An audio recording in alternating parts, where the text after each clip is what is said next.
Hello किसान भाइयों, आप सभी कैसे हैं। आप सभी को पारस नर्सरी फार्मिंग के तरफ से राम राम, सत श्री अकाल, आदाब। चलिए आज हम बात करेंगे कि गेहूं के खेतों में कितने दिनों के बाद पटवन करनी चाहिए, यानी कि पानी देनी चाहिए। विभिन्न जगह पर विभिन्न विभिन्न समय होते हैं, लेकिन आज हम सही तरीके से बात करेंगे कि कब कब पानी पटाए, जिससे हमारा जो गेहूं का फसल है वो बहुत ही अच्छा हो। बहुत सारे किसान भाई जानकारी के अभाव में अपने गेहूं में असमय पानी पटाते हैं, जिसके कारण उनकी उपज अच्छी नहीं होती है। दाने में जब बाली चलती है तो उसमें दाना नहीं हो पाता है। तो आज हम आपको बताएंगे कि क्या उपयुक्त समय है सही पानी पटवन का। तो इस वीडियो को छोड़कर मत जाइएगा। अगर आप एक किसान हैं तो इस वीडियो को एकदम छोड़कर मत जाइएगा, नहीं तो आपके काफ़ी नुकसान हो सकता है। तो चलिए दोस्तों, हम आपको बताते हैं कि कम से कम गेहूं में 4 से 6 बार पानी पटवन करना चाहिए। और यह 4 बार और 6 बार कब निर्भर करता है, तो यह वहाँ के मौसम और मिट्टी पर निर्भर करता है।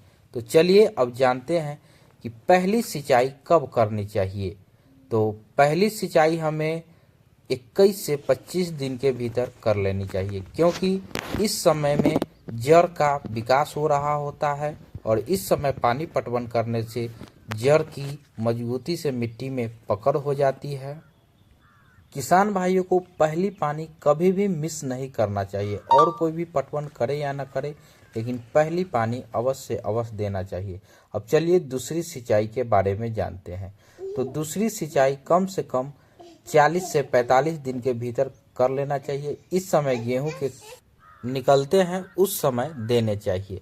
अब चलिए तीसरी सिंचाई के बारे में जानते हैं। तीसरी सिंचाई कम से कम 60 से 65 दिनों के भीतर दे देने चाहिए। इस समय गेहूं के पौधे में गांठ बनना शुरू हो जाता है। और अब चलिए तीसरे पानी के बाद अब चौथे पानी की बात करते हैं।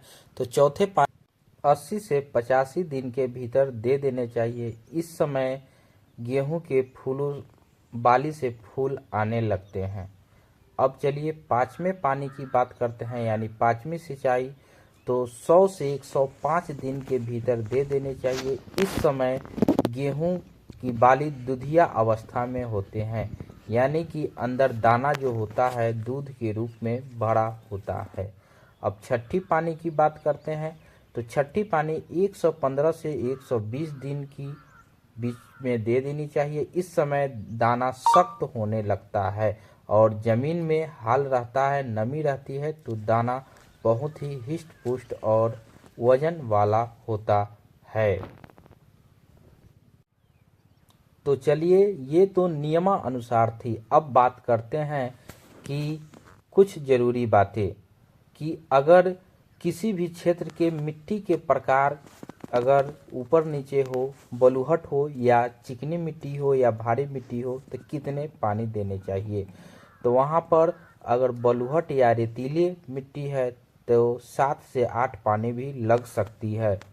अगर मिट्टी भारी या चिकनी है तो आप 4 बार भी दे सकते हैं। एक बात का ध्यान हमें और रखनी चाहिए कि अगर मौसम खराब हो, अगर हवा की गति तेज हो, तो उस समय जब गेहूं के पौधे बड़े हो तो पानी नहीं देनी चाहिए, नहीं तो हमारा पेड़ गिर सकता है और हमारा भारी नुकसान हो सकता है। एक बात का और सदैव ध्यान रखें कि मौसम अगर खराब हो,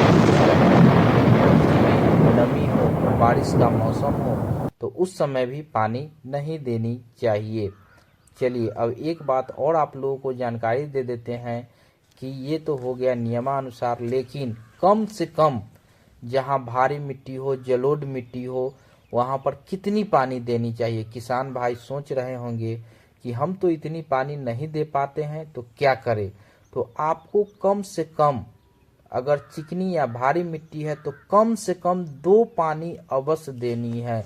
अगर इससे कम देते हैं तो गड़बड़ हो सकता है। तो चलिए किसान भाइयों, वीडियो देखने के लिए बहुत बहुत धन्यवाद। अगर वीडियो अच्छा लगा हो तो तो वीडियो को लाइक एंड सब्सक्राइब जरूर करें ताकि हम आपके लिए अगली वीडियो लेकर आए। कमेंट जरूर करें कि आपको किस प्रकार की वीडियो देखनी है, कौन सी फसल के बारे में जानना है, कौन सी खाद के बारे में जानना है, कौन सी दवा के बारे में जानना है, हम अगली वीडियो में लेकर आ रहे हैं। धन्यवाद।